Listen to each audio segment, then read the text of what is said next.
ಶ್ರೀ ಮಾಯಾಕಾರ ಶಂಕರ ಶಂಕರ ಶಂಕರ ಶಂಕರ ಶ್ರೀ ಮಾಯಾಕಾರ ಶಂಕರ ಶಂಕರ ಶಂಕರ ಜಾಗ್ರತೆಯಿಂದ ಕೆಲಸವನ್ನ ಮಾಡಲಿಲ್ಲ ಅಂದ್ರೆ ಅನಾನುಕೂಲಗಳು ಜಾಸ್ತಿ ಆಗುತ್ತೆ. ಮಿಥುನ ರಾಶಿಯಲ್ಲಿ ಹುಟ್ಟಿರುವಂತಹ ಸರ್ಕಾರದ ಕೆಲಸಗಳಾಗುವಂಥದ್ದು ಯಾರನ್ನಾರು ನಂಬಿಕೊಂಡು ಅವರ ವಿಚಾರದಲ್ಲಿ ದುಡ್ಡನ್ನ ಕೊಡ್ತಾ ಇದ್ರೆ ಸ್ವಲ್ಪ ಎಚ್ಚರಿಕೆ. ಶ್ರೀ ಗುರುಭ್ಯೋ ನಮಃ. ಮಾಯಕಾರ ಪ್ರಭುವೇ ನಮಃ. ಗಣೇಶ ದೇವಿ ವಾಗ್ದೇವಿ ಮಮ ವಾಕ್ಯ ಸಿದ್ಧಿ ಕುರು ಸ್ವಹ. ಓಂ ನಮೋ ಭಗವತಿ ಚಾಮುಂಡೇಶ್ವರಿ ಮಲಯಾಳ ಸ್ವರೂಪಿಣಿ ಸರ್ವಸಿದ್ಧಿಕಾರಿಣಿ ಸತ್ಯಂ ಬ್ರೂಹಿ ಸ್ವಹ. ಆರಾಧ್ಯ ದೈವನಾಗಿರುವಂತಹ ಮಲೆ ಮಾದೇಶ್ವರರನ್ನ ಮನದಲ್ಲಿ ನೆನೆಯುತ್ತಾ ವಿದ್ಯಾಗುರುಗಳ ತಂದೆ ತಾಯಿಯ ಪಾದಾರವಿಂದಗಳಿಗೆ ನಮಸ್ಕಾರವನ್ನು ಮಾಡ್ತಾ ಜಗದ್ಗುರು ಪಂಚಾಚಾರ್ಯರನ್ನ ಬಸವಾದಿ ಶರಣರನ್ನ ಮನದಲ್ಲಿ ನೆನೆಯುತ್ತಾ ನನ್ನೆಲ್ಲ ಪ್ರೀತಿಯ ಮೈಕಾರ ಟಿವಿಯ ವೀಕ್ಷಕ ಬಂಧುಗಳ ಅಂತರಾತ್ಮಗಳಿಗೆ ನಿಮ್ಮ ಮುಗುರು ಮಧು ದೀಕ್ಷಿತ್ ಮಾಡುವಂತಹ ಪರಿಪೂರ್ಣವಾದಂತಹ ನಮಸ್ಕಾರಗಳು. ಈ ವಾರದ ಕವಡೆ ಶಾಸ್ತ್ರದ ಪ್ರಕಾರ ಭವಿಷ್ಯ ಹೇಗಿದೆ ಅಂತ ತಿಳಿಸುವಂತಹ ಒಂದು ಸಮಯ.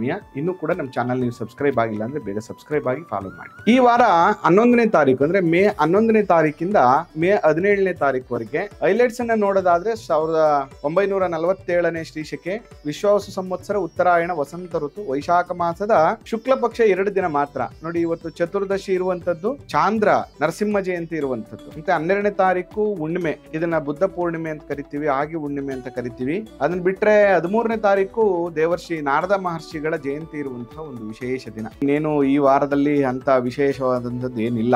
13ನೇ ತಾರೀಕಿಂದ ಕೃಷ್ಣ ಪಕ್ಷ ವೈಶಾಖ ಕೃಷ್ಣ ಪ್ರಾರಂಭ ಆಗುತ್ತೆ. ಆಲ್ಮೋಸ್ಟ್ ರಾಜಯೋಗವೆಲ್ಲವೂ ಕೂಡ ಮುಗಿಯುತ್ತೆ. ಭೂಮಿ ಪೂಜೆ, ಗೃಹ ಪ್ರವೇಶಾದಿಗಳಿಗೆ ರಾಜಯೋಗ ಇಲ್ಲಿಗೆ ಮುಕ್ತಾಯ ಆಗುತ್ತೆ. ಈ ವಾರದ ಕವಡೆ ಪ್ರಕಾರ ಮೊದಲನೇದಾಗಿ ಮೇಷರಾಶಿಯವ್ರಿಗೆ ಹೇಗಿದೆ ಅಂತ ನೋಡೋಣ. ಮೇಷರಾಶಿಯವರಿಗೆ 3, 3, 6, 3, 9, 3, 12 ಕವಡೆ ಅಂಗಾತ ಬಿದ್ದಿರುವಂತದ್ದು ಈ ವಾರ ಅಷ್ಟೊಂದು ಚೆನ್ನಾಗಿಲ್ಲ. ಮೇಷರಾಶಿಯವರಿಗೆ ಸ್ವಲ್ಪ ಮೋಸ ಹೋಗುವಂತ ಸಾಧ್ಯತೆ ಇರ್ತದೆ. ಹಣದ ವಿಚಾರದಲ್ಲಿ ಸ್ವಲ್ಪ ಎಚ್ಚರಿಕೆಯಿಂದ ಇರಿ. ಮತ್ತೆ ನೀವು ಮಾಡುವಂತ ಕೆಲಸ ಕಾರ್ಯಗಳಲ್ಲಿ ಒಂದಷ್ಟು ಡಿಸ್ಟರ್ಬೆನ್ಸಸ್ ಗಳಂತೂ ಈ ವಾರ ಇರುತ್ತೆ. ಮತ್ತೆ ಸೌಖ್ಯ ಇಲ್ಲ.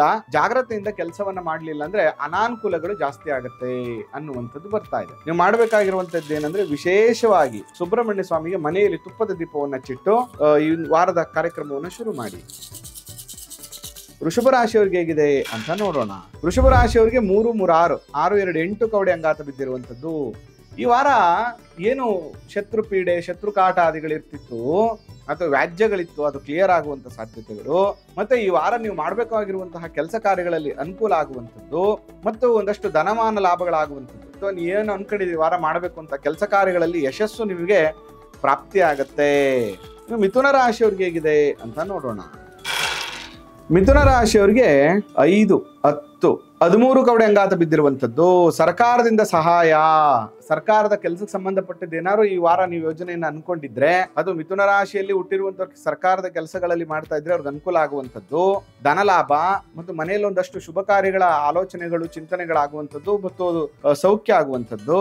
ಮತ್ತೆ ಮಿತ್ರರ ಸೌಖ್ಯವು ಕೂಡ ಚೆನ್ನಾಗಿದೆ ಮತ್ತು ಒಂದಷ್ಟು ಈ ವಾರ ಫೈನಾನ್ಷಿಯಲಿ ವ್ಯಾವಹಾರಿಕವಾಗಿ ಅನುಕೂಲಗಳು ಮಿಥುನ ರಾಶಿಯವ್ರಿಗೆ ಆಗುತ್ತೆ. ಇನ್ನು ಕರ್ಕಾಟಕ ರಾಶಿಯವರಿಗೆ ಹೇಗಿದೆ ಅಂತ ನೋಡೋಣ.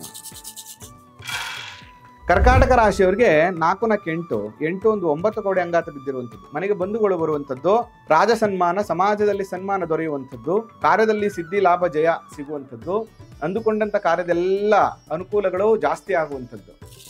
ಸಿಂಹರಾಶಿಯವ್ರಿಗೆ ಹೇಗಿದೆ ಅಂತ ನೋಡೋಣ.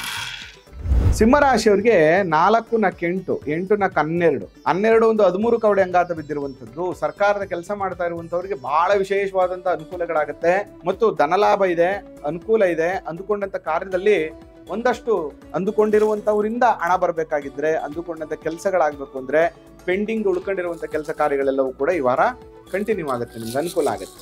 ಇನ್ನು ಕನ್ಯಾ ರಾಶಿಯವ್ರಿಗೆ ಹೇಗಿದೆ ಅಂತ ನೋಡೋಣ. ಕನ್ಯಾ ರಾಶಿಯವರಿಗೆ 2, 4, 6, 8, 9 ಕವಡೆ ಅಂಗಾತ ಬಿದ್ದಿರುವಂತದ್ದು. Very good. ಯಾರೋ ಅನ್ಎಕ್ಸ್ಪೆಕ್ಟೆಡ್ ಗೆಸ್ಟ್ ಬರುವಂತ ಸಾಧ್ಯತೆ ಇದೆ ಈ ವಾರ. ನಿಮ್ಮ ಮನೆಗೆ ಒಂದಷ್ಟು ನಿಮ್ಮನ್ನ ಗುರುತಿಸುವಂತ ಸಮಾಜದಲ್ಲಿ ಅಥವಾ ನೀವು ಕೆಲಸ ಮಾಡುವಂತ ಜಾಗದಲ್ಲಿ, ಉದ್ಯೋಗ ವ್ಯವಹಾರದಲ್ಲಿ ನಿಮ್ಮನ್ನ ಗುರುತಿಸುವಂತ ಯೋಗ. ಮತ್ತೆ ಕಾರ್ಯದಲ್ಲಿ ಅಂದುಕೊಂಡಿರುವಂತ ಕಾರ್ಯಗಳು ಏನಿದೆ ಈ ವಾರ ಮಾಡಬೇಕಾಗಿರುವಂತ ಕಾರ್ಯ ಕೆಲಸಗಳೇನಿದೆ ಅದರಲ್ಲಿ ಸಿದ್ಧಿ ದೊರೆಯುವಂತಹ, ಅನುಕೂಲಗಳಾಗುವಂತಹ, ಜಯ ಸಿಗುವಂತ ಯೋಗ ನಿಮಗೆ ಇದೆ. ತುಲಾ ರಾಶಿಯವ್ರಿಗೆ ಹೇಗಿದೆ ಈ ವಾರ ಅಂತ ನೋಡೋಣ. 3, 3, 6, 3, 9, 12 ಕವಡೆ ಅಂಗಾತ ಬಿದ್ದಿರುವಂತದ್ದು ತುಲಾ ರಾಶಿಯವರಿಗೆ. ಈ ವಾರ ಒಂದಷ್ಟು ಪಾರ್ಟ್ನರ್ಶಿಪ್ ವ್ಯವಹಾರಗಳು ಅಥವಾ ಯಾವ್ದಾದ್ರು ಇನ್ವೆಸ್ಟ್ಮೆಂಟ್ ಮಾಡೋದಿದ್ರೆ ಅಥವಾ ಯಾರನ್ನಾರು ನಂಬಿಕೊಂಡು ಅವರ ವಿಚಾರದಲ್ಲಿ ದುಡ್ಡನ್ನ ಕೊಡ್ತಾ ಇದ್ರೆ ಸ್ವಲ್ಪ ಎಚ್ಚರಿಕೆ ತಗೊಳ್ಳಿ, ಅವರು ನಿಮ್ಮನ್ನು ಮೋಸ ಮಾಡುವಂತ ಸಾಧ್ಯತೆ ಇರ್ತದೆ. ಅದ್ರ ಜೊತೆಗೆ ಮಾಡ್ತಾ ಇರುವಂತ ಕೆಲಸ ಕಾರ್ಯದ ಜಾಗಗಳಲ್ಲಿ ನಿಮ್ಮ ಸುತ್ತ ಇರುವಂತವರಿಂದ ಸ್ವಲ್ಪ ಕಿರಿಕಿರಿ ಆಗತ್ತೆ. ಮತ್ತು ಯಾವ್ದೋ ಒಂದು ಫೈಲ್ ಮೂವ್ ಮಾಡಬೇಕು, ಏನೋ ಕೆಲಸ ಕಾರ್ಯಗಳು ಮಾಡಬೇಕು, ಮತ್ತು ಯಾವ್ದೋ ಪ್ರಾಪರ್ಟಿ ವಿಚಾರದಲ್ಲಿ ಅನುಕೂಲಗಳಾಗಬೇಕು ಅಂದ್ರೆ ಆ ವಿಚಾರದಲ್ಲಿ ಸ್ವಲ್ಪ ಅನಾನುಕೂಲ ಆಗುವಂತ ಸಾಧ್ಯತೆ ಇರ್ತದೆ. ಸ್ವಲ್ಪ ಎಚ್ಚರಿಕೆಯನ್ನು ನೀವು ತಗೋಬೇಕಾಗ್ತದೆ. ನಿಮ್ಮ ಕುಲದ ಗಂಡು ದೇವರ ದೇವಸ್ಥಾನಕ್ಕೆ ಹೋಗಿ ಒಂದು ಅರ್ಚನೆಯನ್ನ ಮಾಡಿಸಿ, ನಿಮ್ಮ ದೇವಸ್ಥಾನ ದೂರ ಇದ್ರೆ ಆ ದೇವರ ಮುಂದೆ ಒಂದು ದೀಪವನ್ನು ಹಚ್ಚಿಟ್ಟು ಪ್ರಾರ್ಥನೆಯನ್ನ ಮಾಡಿ. ಇನ್ನು ವೃಶ್ಚಿಕ ರಾಶಿಯವರಿಗೆ ಹೇಗಿದೆ ಅಂತ ನೋಡೋಣ. ವೃಶ್ಚಿಕ ರಾಶಿಯವರಿಗೆ 2, 4, 6, 8, 10 ಕವಡೆ ಅಂಗಾತ ಬಿದ್ದಿರುವಂತದ್ದು. ಸುಖ ಭೋಜನ, ಆಪ್ತ ಮಿತ್ರರ ದರ್ಶನ, ಕಾರ್ಯದಲ್ಲಿ ಅನುಕೂಲ ಇದೆ. ಈ ವಿಚಾರದಲ್ಲಿ ಸಂಶಯ ಬೇಡ. ನೀ ಅನ್ಕೊಂಡಿರುವಂತ ಎಲ್ಲ ಕೆಲಸ ಕಾರ್ಯಗಳಲ್ಲಿ ಅನುಕೂಲ ಆಗತ್ತೆ. ಧೈರ್ಯವಾಗಿ ಮಾಡಪ್ಪ ಅಂತೇಳಿ ಬರ್ತಾ ಇದೆ. ಇನ್ನು ಧನುರಾಶಿಯವರಿಗೆ ಹೇಗಿದೆ ಅಂತ ನೋಡೋಣ. ನೋಡಿ, ಧನುರಾಶಿಯವರಿಗೆ 3, 3, 6, 3, 9, 9, 3, 12, ಒಂದು 13 ಕವಡೆ ಅಂಗಾತ ಬಿದ್ದಿರುವಂತದ್ದು. ಸರ್ಕಾರದಿಂದ ಸಹಾಯ, ಧನಲಾಭ, ಸ್ತ್ರೀ ಸೌಖ್ಯವು ಚೆನ್ನಾಗಿದೆ. ಮಿತ್ರರಿಂದ ಅನುಕೂಲ ಆಗತ್ತೆ. ಕೀರ್ತಿ ಬೆಳೆಯುವಂತ ಯೋಗ ಇದೆ. ಮಾಡುವಂತ ಎಲ್ಲ ಕೆಲಸ ಕಾರ್ಯಗಳಲ್ಲಿ ಧನುಸ್ ರಾಶಿಯವರಿಗೆ ವಾರದಲ್ಲಿ ಅನುಕೂಲ ಆಗುತ್ತೆ. ಇನ್ನು ಮಕರ ರಾಶಿಯವರಿಗೆ ಹೇಗಿದೆ ಅಂತ ನೋಡೋಣ. ಮಕರ ರಾಶಿಯವರಿಗೆ 4, 4, 8, 8, 3, 11 ಕವಡೆ ಅಂಗಾತ ಬಿದ್ದಿರುವಂತದ್ದು. ಕಷ್ಟ ಉಂಟು. ವಾರದ ಕೊನೆಯಲ್ಲಿ ಸ್ವಲ್ಪ ಅನುಕೂಲ ಆಗುತ್ತೆ. ಎಚ್ಚರಿಕೆಯಿಂದ ಮಾಡಬೇಕು. 50-50 ವಾರ ಪೂರ್ಣ ಪ್ರಮಾಣದಲ್ಲಿ ಅನುಕೂಲ ಇಲ್ಲ. ಎಚ್ಚರಿಕೆಯಿಂದ ಮಾಡಲಿಲ್ಲ ಅಂದ್ರೆ ಧನಮಾನ ಹಾನಿ ಆಗುವಂತ ಸಾಧ್ಯತೆ ಇದೆ. ವ್ಯವಹಾರದಲ್ಲಿ ಮತ್ತು ಕೆಲಸ ಕಾರ್ಯಗಳಲ್ಲಿ ಅಂದುಕೊಂಡಿರುವಂತ ಕೆಲಸದಲ್ಲಿ ಅನಾನುಕೂಲಗಳೇ ಜಾಸ್ತಿ ಆಗ್ಬಿಡುತ್ತೆ. ಅದರಿಂದ ಆಂಜನೇಯ ಸ್ವಾಮಿ ದೇವಸ್ಥಾನಕ್ಕೆ ಹೋಗ್ಬಿಟ್ಟು ಒಂದು ಅರ್ಚನೆ ಮಾಡಿಸಿ ಅದರ ಜೊತೆಗೆ ಸಿಂಧೂರವನ್ನು ಅರ್ಪಣೆ ಮಾಡ್ಬಿಟ್ಟು ಬನ್ನಿ. ಇನ್ನು ಕುಂಭರಾಶಿಯವರಿಗೆ ಹೇಗಿದೆ ಅಂತ ನೋಡೋಣ. ನೋಡಿ, ಕುಂಭರಾಶಿಯವರಿಗೆ 3, 3, 6, ಒಂದು 7 ಕವಡೆ ಅಂಗಾತ ಬಿದ್ದಿರುವಂತದ್ದು. ಧನಲಾಭ, ಬಂಧುಗಳು ಬರುವಂತದ್ದು. ಬಂಧುಗಳಿಂದ ಏನಾದ್ರು ಎಕ್ಸ್ಪೆಕ್ಟೇಷನ್ಸ್ ಇದ್ರೆ ಅಥವಾ ಏನಾದ್ರು ಒಂದು ಸೈನ್ ಆಗ್ಬೇಕು, ಅವರಿಂದ ಏನೋ ಒಂದು ಸಹಾಯ ಆಗ್ಬೇಕು, ಭೂಮಿ ಕೆಲಸ ಕಾರ್ಯಗಳ ಅನುಕೂಲಗಳಾಗತ್ತೆ. ಮನೆಯಲ್ಲಿ ಒಂದಷ್ಟು ಶುಭ ಕಾರ್ಯಗಳು ನಡೆಯುವಂಥದ್ದು, ಶುಭ ಕಾರ್ಯಗಳ ಮಾತುಕತೆ ಆಗುವಂಥದ್ದು, ರಿಜಿಸ್ಟ್ರೇಷನ್ ಆಗುವಂಥದ್ದು, ಎಲ್ಲ ಅನುಕೂಲಗಳು ಕುಂಭರಾಶಿಯವರಿಗೆ ವಾರ ಆಗುತ್ತೆ. ಮೀನರಾಶಿಯವರಿಗೆ ಹೇಗಿದೆ ಅಂತ ನೋಡೋಣ. ಮೀನರಾಶಿಯವರಿಗೆ 3, 3, 6, 3, 9, 9, 3, 12, 14 ಕವಡೆ ಅಂಗಾತ ಬಿದ್ದಿರುವಂಥದ್ದು. ಧನಲಾಭ, ಆಭರಣ ಸಂಗ್ರಹ ಯೋಗ ಇದೆ.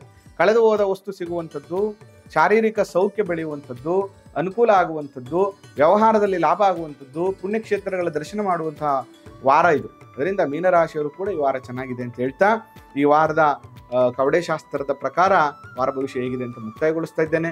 ನಿಮಗೂ ಕೂಡ ಜಾತಕವನ್ನು ಪರಿಶೀಲನೆ ಮಾಡಬೇಕು, ವಾಸ್ತು ಬಗ್ಗೆ ತಿಳ್ಕೊಬೇಕು, ನನ್ನನ್ನು ಭೇಟಿ ಮಾಡಬೇಕು ಅಂದರೆ ಖಂಡಿತ ಬನ್ನಿ ಅಂತ ಹೇಳ್ತಾ, ಜೊತೆಗೆ ಜ್ಯೋತಿಷ್ಯ, ವಾಸ್ತು, ಪ್ರಶ್ನಶಾಸ್ತ್ರವನ್ನು ಕಲಿಬೇಕು ಅಂದರೆ ಭೇಟಿ ಮಾಡಿ ಅಂತ ಹೇಳ್ತಾ ಈ ಸಂಚಿಕೆಯನ್ನು ಮುಗಿಸ್ತಾ ಇದ್ದೇನೆ. ಆ ಮಲೆ ಮಹದೇಶ್ವರ ಅನುಗ್ರಹ ಸದಾ ನಿಮ್ಮ ಮೇಲಿರಲಿ. ನಮಸ್ಕಾರ.